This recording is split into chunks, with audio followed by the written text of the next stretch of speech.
Dans l'Oise, à Moulins-sous-Touvent, une deuxième décharge va être mise en place. Le préfet de l'Oise l'a officiellement autorisée, une décision qui ne plaît pas aux habitants des communes voisines, notamment celle de Tracilmont. Cette deuxième décharge serait située à côté d'une nappe phréatique de la région et à quelques centaines de mètres d'un monument de la Première Guerre mondiale. Alexandra Combe et Aurélien Barrage. Allez, bois. Profites-en de cette bonne eau. Cette eau pure, Sophie Mopti y est particulièrement attachée. Elle s'est installée à Tracilmont il y a 12 ans. Elle voulait profiter de la qualité de vie à la campagne. Aujourd'hui, elle est écœurée. Une décharge va naître sur nos captages d'eau. Vous voulez boire de l'eau empoisonnée, vous? Avec des résidus quelconques, tout ce qu'on peut trouver dans une décharge?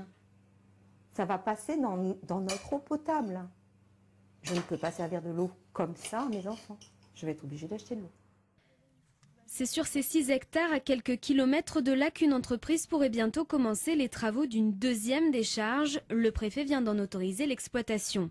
Alors le collectif d'opposition s'organise et surveille. Dès les premiers coups de pelleteuse, il saisira le juge administratif. Ces terrains sont très fragiles, ils sont très peu filtrants, donc toute eau qui s'infiltre descend relativement vite dans les nappes phréatiques, dans les nappes, et alimente notre captage. Donc on imagine bien que si une pollution se produisait à cet endroit-là, de la même façon que l'eau de pluie descend, cette eau polluée descendrait très vite dans nos nappes phréatiques et contaminerait notre captage.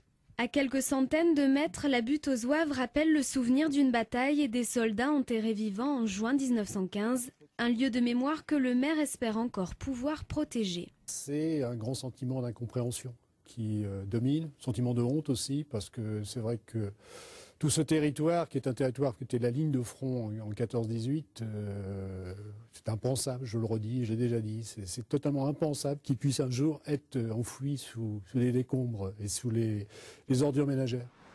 De son côté, le préfet déclare dans un communiqué que l'arrêté impose des conditions d'exploitation strictes, conformément au code de l'environnement.